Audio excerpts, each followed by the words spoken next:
para pemirsa Suyanto.id. Mudah-mudahan Anda semua selalu sehat walafiat. Ketemu lagi dengan channel untuk berbagi pengetahuan dan belajar sepanjang hayat.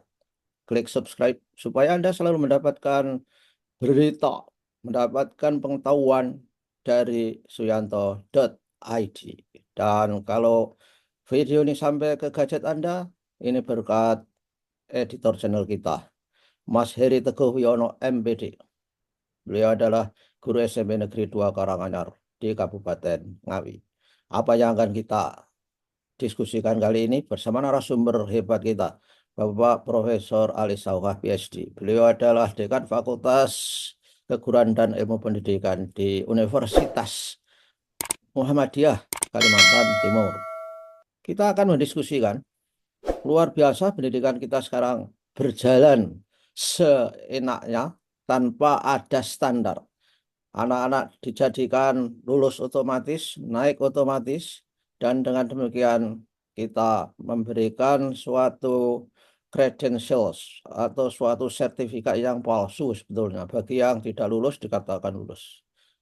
Mari kita diskusikan. Assalamualaikum warahmatullahi wabarakatuh, Pak Ali. Waalaikumsalam warahmatullahi wabarakatuh. Gimana kabarnya ya Pak Yanto? Baik-baik ya?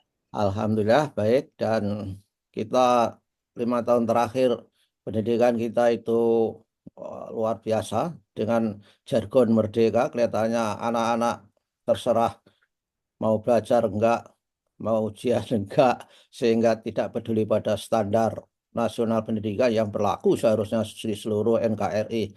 Gimana ini Pak Ali? Ini semakin Ya, menguat. ya Yanto. Nggak benar itu kalau kemudian nggak jelas acuannya apa gitu ya Pak Yanto. Itu jelas-jelas saya ingin mengatakan gini sekali lagi. Penghapusan, penghapusan ujian nasional itu termasuk melanggar ketentuan. Karena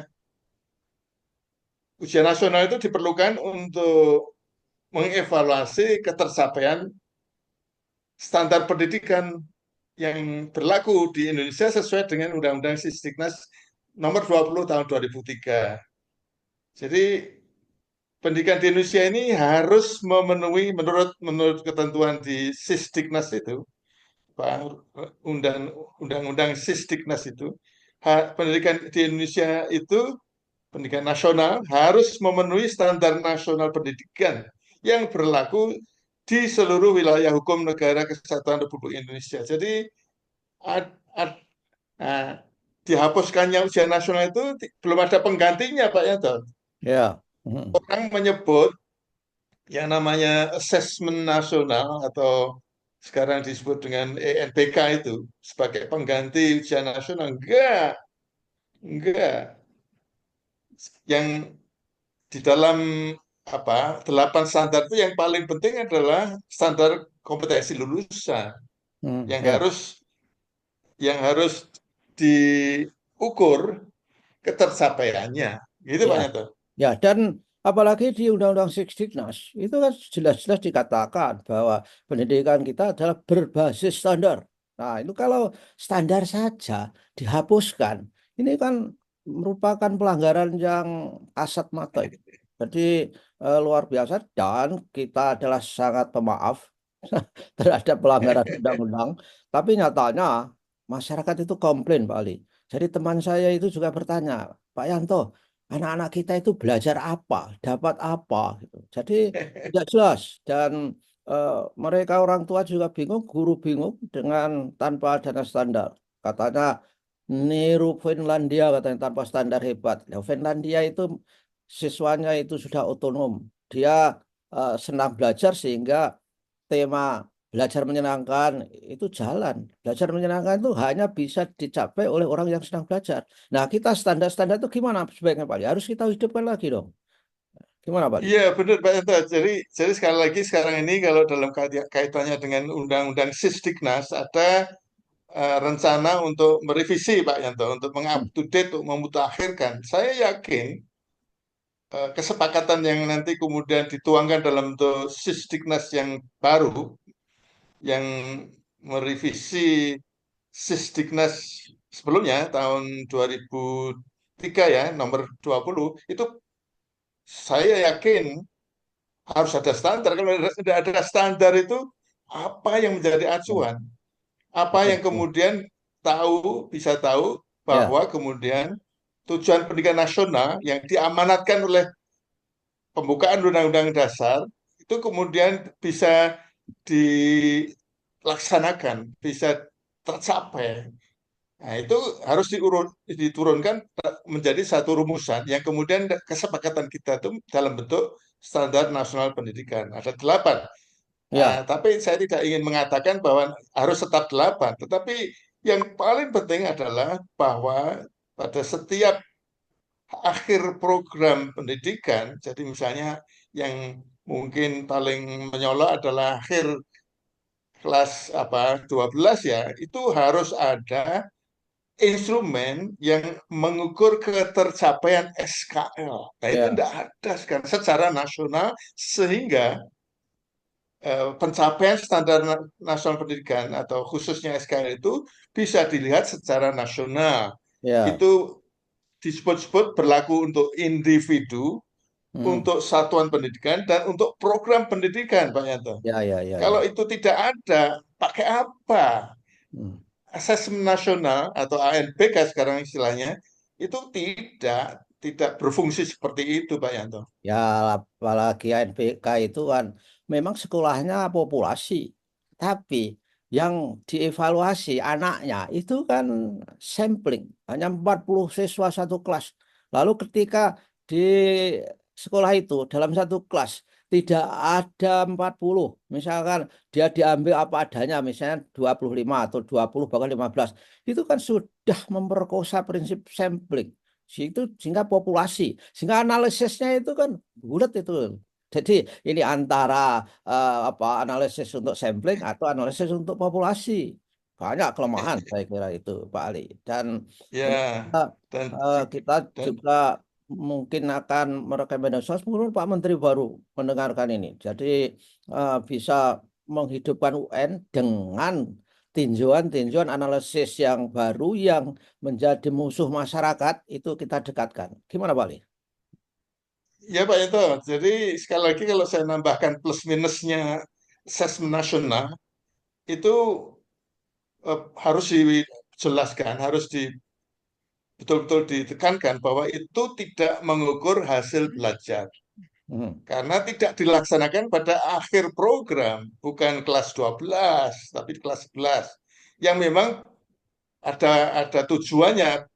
Dan saya mengaku bahwa itu memang penting untuk melihat proses pembelajaran, apakah ada yang perlu diperbaiki, Ya. yang biasa kita sebut dengan evaluasi formatif, Pak Yanto.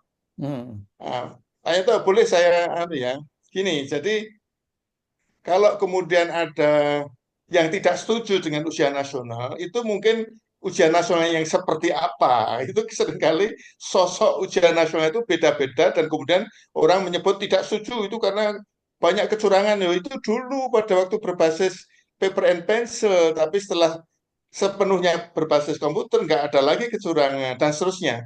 Ya. Anak-anak cemas, mereka kemudian mencari KPN. Loh, itu kan dulu waktu menjadi penentu kelulusan.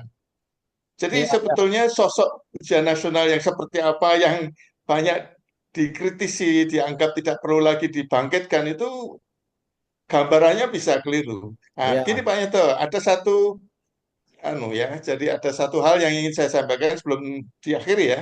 Sebentar Pak Ali, kan ada riset hubungan antara anxiety dengan achievement. Kalau stresnya itu di optimum, itu misalkan kita apa menggambar sumbu Y dan X, yang X itu untuk menjelaskan anxiety, stres, yang Y itu adalah untuk menjelaskan apa achievement atau prestasi. Itu garisnya itu adalah parabola terbalik, seperti U terbalik gitu loh.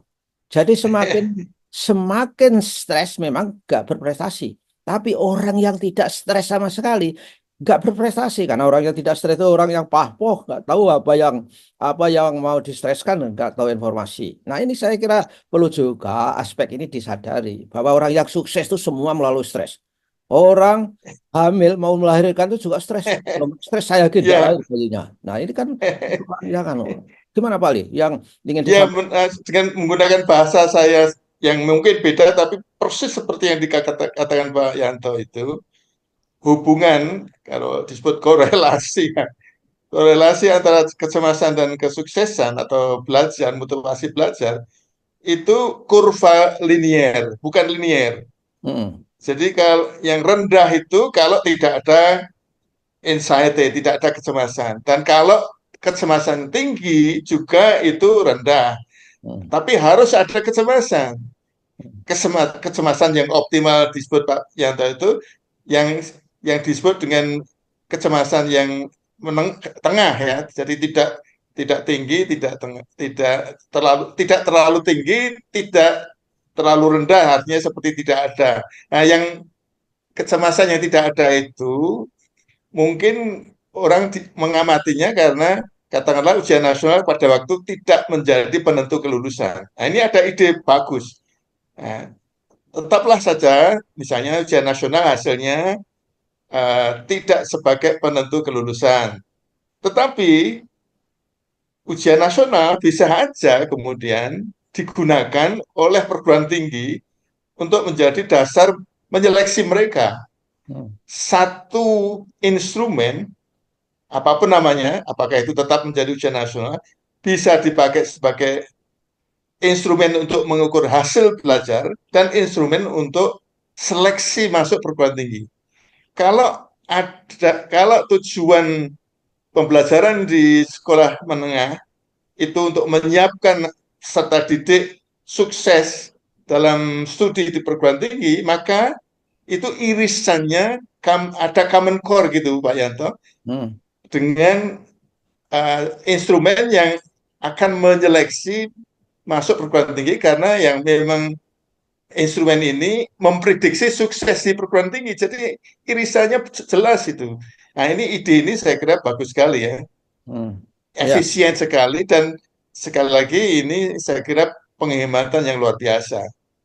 ya, ya, dan penghematannya itu harus diberikan kepada perguruan tinggi, Wali. Jadi, jadi persoalannya, persoalannya perguruan tinggi itu kan juga harus mempunyai alasan supaya melakukan seleksi. Karena alasannya bahwa UN itu adalah untuk mengukur prestasi belajar, seleksi UN itu adalah predictive validity yang diutamakan untuk memprediksi sukses orang. Tapi sebetulnya ada aspek lain di balik itu yang tak terkatakan. Jadi kalau penghematannya itu ditaruh di perguruan tinggi, saya kira mungkin ya mengapa perguruan tinggi melakukan seperti itu? Dia kan juga harus mengelola perguruan tinggi dengan cukup sumber daya dan sumber dana dan sebagainya. Karena pendidikan toh secara undang-undang adalah merupakan tanggung jawab pemerintah, masyarakat, dan pemerintah daerah. Artinya, kalau perguruan tinggi itu mengenerate income, itu sah-sah saja.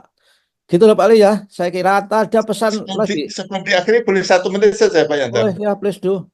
Perguruan tinggi jangan lupa bahwa dalam satu sistem seleksi masuk perguruan tinggi juga mengakomodasi hasil belajar para siswa di SMA, yaitu menggunakan jalur rapot. Ya, Jalur rapot itu sama aja dengan hasil belajar itu.